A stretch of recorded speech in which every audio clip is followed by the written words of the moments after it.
Modelos UML. Nesse vídeo estaremos falando sobre modelos UML, né? Abordando seus usos, alguns exemplos e ressaltando algumas informações também. Uma maneira de se entender a arquitetura de um projeto é em termos das características estáticas e dinâmicas do seu sistema, né? Que são aí dois passos distintos. Diagramas UML são utilizados para representar a arquitetura em cada uma de suas visões. Existem diagramas UML que representam as características estáticas da arquitetura do sistema e outros que representam as características dinâmicas. E por fim, existem modelos que representam as características de implementação do sistema, e que na verdade é uma subcategoria dos modelos estáticos. Diagramas estáticos. Diagramas estáticos, né, demonstram as características estruturais de um sistema, enfatizando as partes que o compõem, né, definem nomes de classes, atributos, assinatura de métodos e pacotes.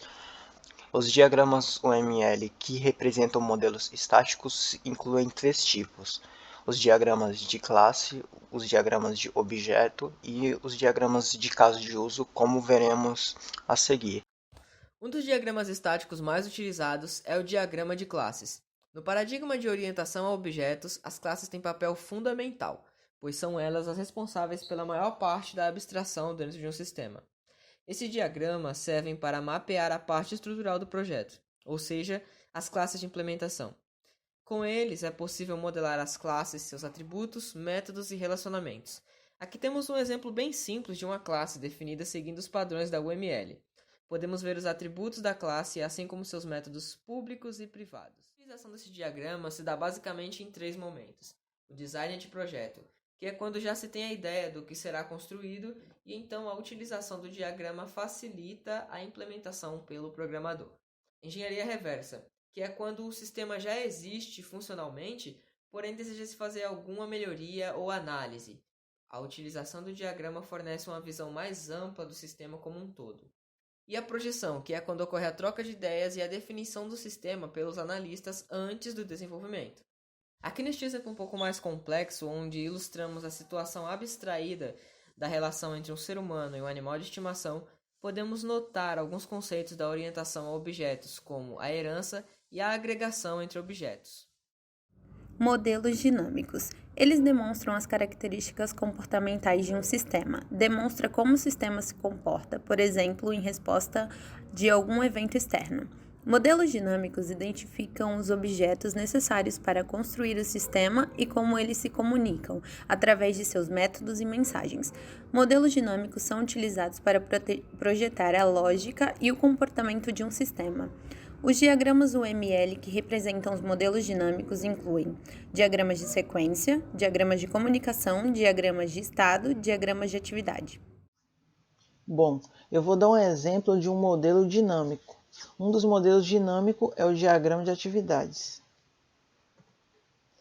O diagrama de atividades nada mais é que um fluxograma ou uma representação que mostra as atividades que compõem um processo do sistema, ou seja, ele mostra atividades que um sistema executa. Uma vantagem forte do diagrama de atividades é ele unir pessoas tanto da área de negócio quanto da área de desenvolvimento. Ou seja, ele não apenas ajuda a parte de desenvolvimento, os desenvolvedores, mas também ele dá uma visão geral de um determinado processo do sistema, de forma que pessoas que não sejam da área consigam entender. Alguns componentes básicos do diagrama de atividades são as ações, nó de decisão, fluxo de controle e o nó inicial e final. As ações são as atividades, cada atividade que compõe o processo. O nó de decisão são as condições, o desvio de fluxo que a gente tem no nosso diagrama. O fluxo de controle são as transições entre as atividades, ou seja, a passagem de uma atividade para outra. E o nó inicial e final é o início e o fim do diagrama. Algumas simbologias do diagrama de atividades, a gente tem aqui o início, que é representado por esse círculo todo preto, o término, que é representado por esse círculo preto com a borda branca.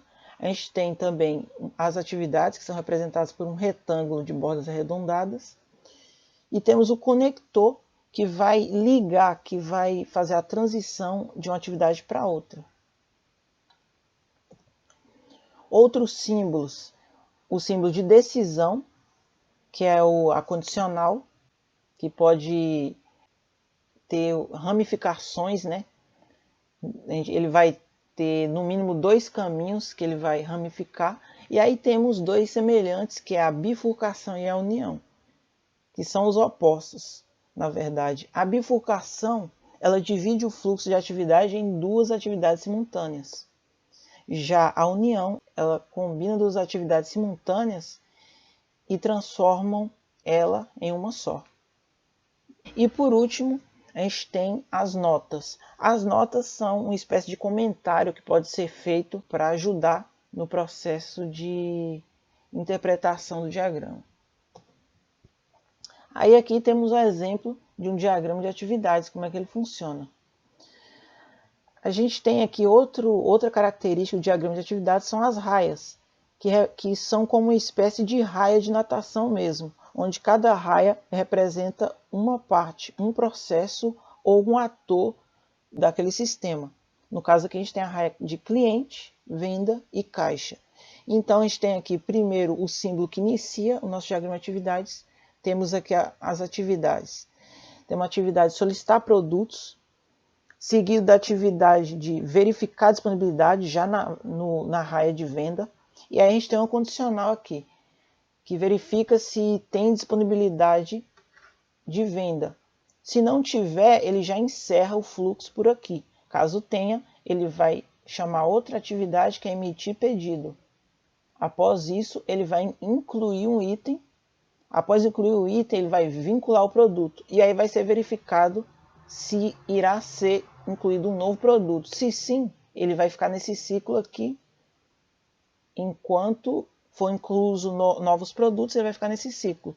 Quando não for mais incluído nenhum produto, ele sai desse fluxo e vem para efetuar pagamento, que é da parte do cliente.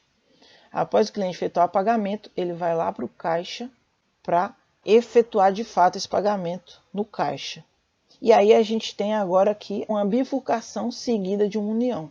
Então, nessa bifurcação, essa atividade aqui vai gerar 2 atividades. O ato de efetuar pagamento vai gerar 2 atividades, que é emitir nota fiscal e baixar estoque. Após isso, a gente vai ter uma união. Essas 2 atividades vão se tornar uma aqui, que é entregar produtos. E após entregar produtos, o cliente recebe os produtos e o ciclo é encerrado. Enfim, então é isso, pessoal. A gente agradece aí a atenção de todos, né? O espaço disponibilizado também pelo professor. Uma boa noite para todo mundo e obrigado.